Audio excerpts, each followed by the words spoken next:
반갑습니다. 홍 소장입니다. 날이 무척 덥습니다. 많이 더워요. 그래서 제가 멋진 밀짚 모자하고 같이 여러분께 오늘 인사를 드리는데, 저도 좀 요즘 유행하는 트렌드라 이게 밀짚 모자 하나 장만하면서 제가 현장을 굉장히 중요해서 현장을 많이 다니고 있습니다. 제 개인적으로 이제 가치 투자나 지역 부적을 굉장히 중요하게 생각을 하고, 그래서 많은 현장을 다니는데, 그래서 부캐, 요즘에 유행하는 부캐 하나 만들어 볼까. 그래서 홍현장, 평상시에는 홍소장 했고 현장을 다닐 때 여러분들한테는 홍현장이라고 좀 새롭게 부캐로 인사를 드리는 건 어떨까. 그래서 이미지 변신을 위해서 제가 지금 본론 들어와서 나와 있는 곳은 춘천대교 다리 위에서 여러분들하고 먼저 시작을 해보죠. 춘천대교는 목적을 가지고 연결된 다리입니다. 뒤에 보이는 게 이제 중도라는, 하중도라는 섬인데, 의암호 위에 이제 조성된 섬이죠. 저 의암호 저 중도 위에 지금 현재 레고랜드라는 놀이시설이 만들어지고요. 대규모로 많은 사람들과 차량 통행이 필요하기 때문에 이걸 강원도에서 직접 선수 놨습니다. 그래서 춘천대교는 레고랜드를 위해서 조성된 다리고요. 그래서 오늘은 여러분들께 레고랜드에 관한 얘기, 이 중도라는 섬은 이제 위쪽으로 상중도와 아래쪽으로 하중도, 그 다음에 주변에 이제 의암호가 있죠. 그 다음에 전에는 이제 배로 연결됐습니다. 그래서 선착장에서 이렇게 해서 정말 그 관광이나 소풍이나 MT의 분위기가 물씬 나던 곳인데, 이곳에 현재 레고랜드 조성을 한참 하고 있습니다. 공정률이 대략 25%가 넘어, 지금 6월 현충일이 지났는데요. 공정률이 25%가 넘었고, 5월 하순경에 요 주변에 바로 건너편에 있는 게 근화동이거든요. 춘천시 근화동. 그 근화동을 상대로 춘천시, 그 다음에 강원도 레고랜드, 이런 연합으로 최초로, 지금까지 한 번도 없었습니다. 최초로 그 주민설명회를 얼마 전에 했었습니다. 제가 거기 참석을 했었는데, 제가 이 근화동에 집이 있기 때문에 참석을 해서 어떤 이야기들과 구체적인 설명들이 어떻게 되는지 좀 들어보고 왔고요. 그런 것들의 확신성을 가지고 여러 가지에서 이제는 좀 레고랜드에 관해서 여러분들께 제가 이 얘기를 드려도 되겠다, 이런 확신이 들어서 현재 공정률이 25%가 넘었고, 그 다음에 이런 주민 설명회도 했고, 외국인 투자 지역을 유치하기 위해서 멀린에서 약정금도 이제 완납을 했습니다. 내부에 들어가는 여러 가지 라이드 기계들도 유럽에서 지금 한참 발주해서 제작을 하고 있고, 그래서 아마 빠르게 앞으로 이제 공사가 진척이 되고 시간이 지나면서 여러 가지 것들이 좀 도드라질 것 같아서, 이제는 여러분들과 한 달에 한 번씩 레고랜드에 관한 이야기를 좀 나눠봐도 되겠다.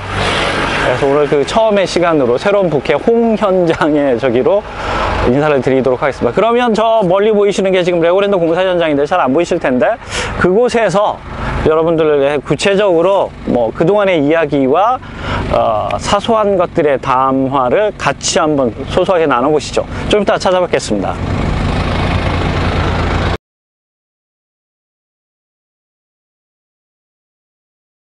그럼 본격적으로 레고랜드에 관한 이야기를 진행해 보도록 하겠습니다. 여러분 옆에 보시면 춘천호반 관광조성사업 레고랜드 부분을 좀 구체적으로 그려놨는데요.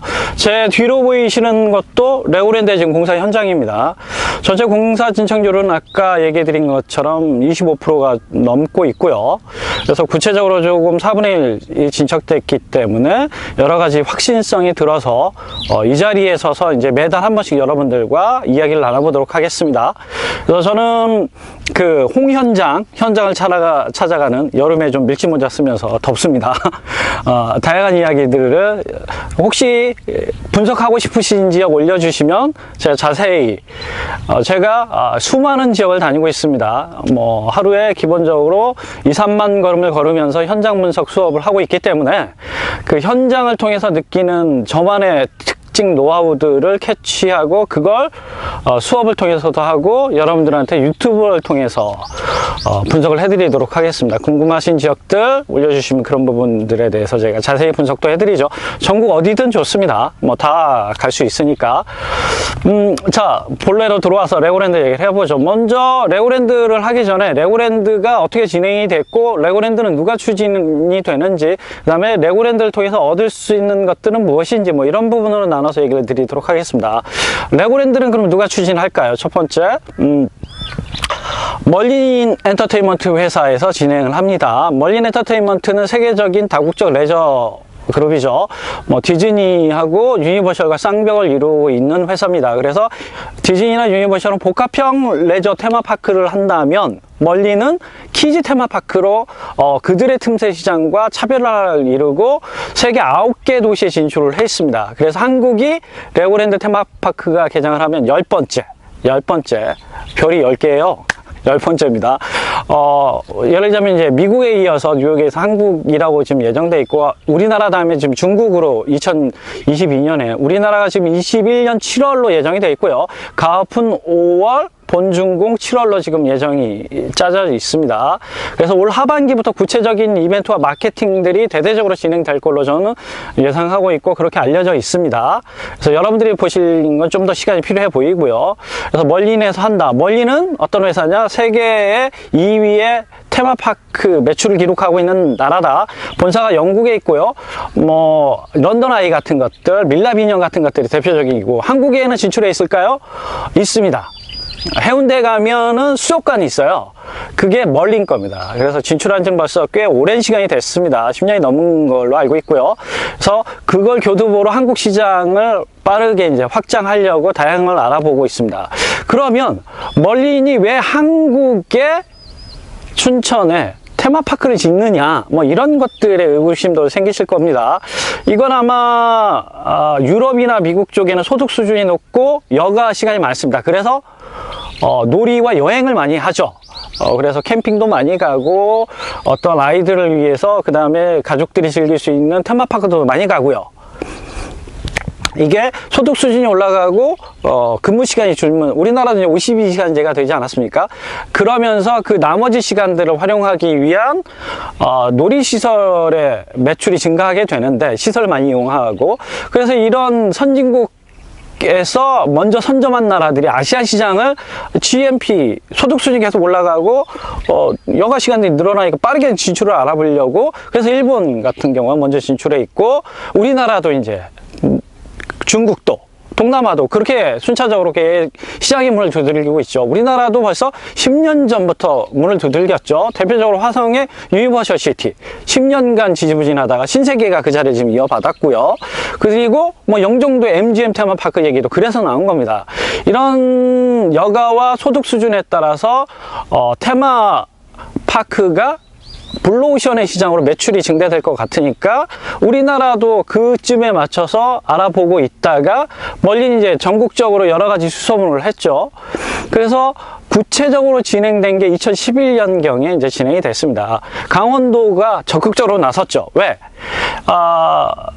춘천시가 강원도에서 핵심 리더 도시였는데 그 역할이 뭐 자연 호반의 도시, 개발이 어렵고 랜드마크 시설이었기 때문에 주춤하는데, 이런 걸 유치함으로써 춘천을 일대 혁신시킬 수 있는 다른 테마군을 얻을 수 있다라고 판단이 들었었나 봐요. 여기에 레고랜드를 하중도에 넣겠다 추진을 했고, 그 뒤에 이제 뭐 여러 가지 자연, 그 다음에 문화재, 이런 조사들을 하면서 문제가 발생하게 됩니다. 추진은 그렇게 됐고요. 2011년부터 구체적으로 진행이 됐고, 그 다음 단계 이제 구체적인 추진에서 문화재가 이제 대거 발굴되는 문제가 발생했죠. 그래서 오랜 시간 많은 문제점들을 노출했습니다. 근데 결국 정치적으로 이것을 옮기고 여기에 레고를 개발하는 걸로 결정이 났고요. 그러면서 그 와중에 착공식만 간접, 직접, 뭐 노출되고 공식, 비공식 3번을 했습니다. 그래서 시공사도 좀 몇 번이 바뀌었고요. 그러면서 여러분들 인식에는 이것이 안 되고 여러 가지가 부정적이다는 인식이 지금 머릿속에 그 다음에 기존 인식이 그렇게 돼 있을 겁니다. 그런데 구체적으로 이제 이전을 시키고 옆으로 이전을 시키고 이 자리에 이제 테마파크를 짓는 것으로 얘기가 됐기 때문에 멀리 이제 적극적으로 나서기 시작합니다. 그 다음에 이 지역을 뭐 외국인 투자 유치 그것과 특혜주는 지역으로 지정을 해놔서 그런 것들이 약정금도 납부를 하면서 적극적으로 나섰고요.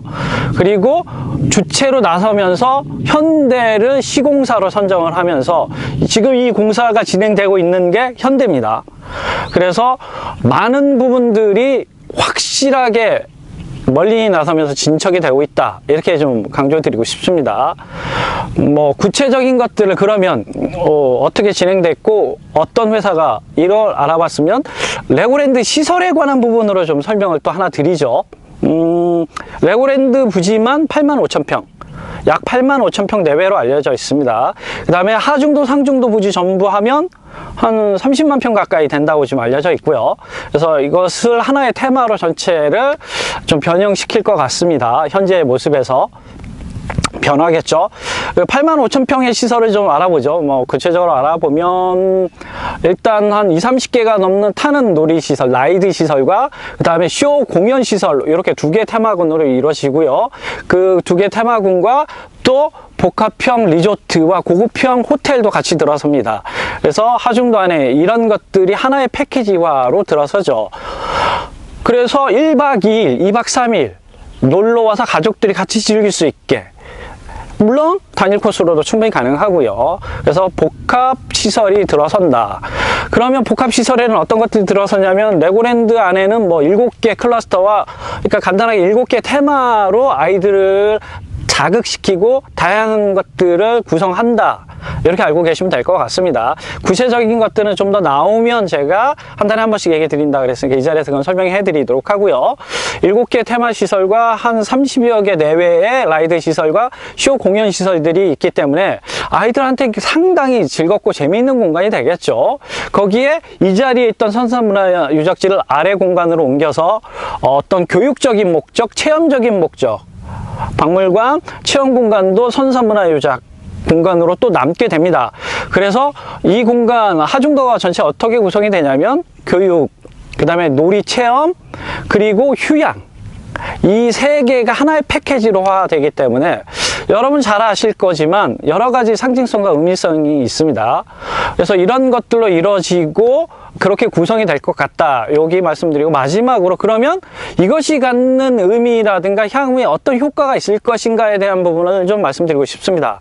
여기에 이제 구체적이죠. 제가 가치 투자, 지역 분석을 하는 이유가 가치 투자에 있고 남들보다 한 발 앞선 투자를 하자. 그래서 이미 작년에 구체적으로 진행될 확신을 갖고, 남들은 불확실하다 그럴 때 저는 확신을 갖고 뭐 주변에 가장 혜택을 볼 만한 지역들의 물건들을 검색해서 입찰을 시도해서 낙찰을 받았죠. 그래서 효과를 다시 돌아와서 효과로 얘기하자면, 뭐 일자리가 전에보다는 좀 축소가 됐지만 1,500에서 2,000개 일자리가 창출되고요. 직접 고용은 한 200 내외라고 지금 설명을 하고 있고, 이런 일자리 창출, 춘천시의 단점이 뭐냐면 호반의 도시, 자연의 도시이기 때문에 이게 일자리 창출이라든가 랜드 기업이라든가 큰 화제거리가 없어요, 춘천이. 이런데 이런 것들의 컨셉이 짜짐으로써 정말 훌륭한 천군 만마를 얻는 거겠죠. 일자리 창출 효과, 거기 부수적으로 이 안에서 소비되는 걸 춘천시나 주변에서 먼저 상생 협약을 맺겠다. 뭐 먹는 것들, 식재료들부터 시작해서 이 지역 내 업체들을 먼저 선정해서 거기서 일자리와 매출 효과로 춘천 시내 전체의 혜택이 좀 햇살이 골고루 퍼지는 효과를 상생하겠다, 뭐 이런 식으로. 얼마 전에 그 주민설명회, 제가 말씀드린 것처럼 주민설명회가 5월 26일 날 근화동에 있었습니다. 제가 가지고 있는 물건이 근화동의 주택이기 때문에 그 근화동의 주택을 가지고 거기에 참여해서 봤더니 다양한 얘기들이 오고 갔습니다.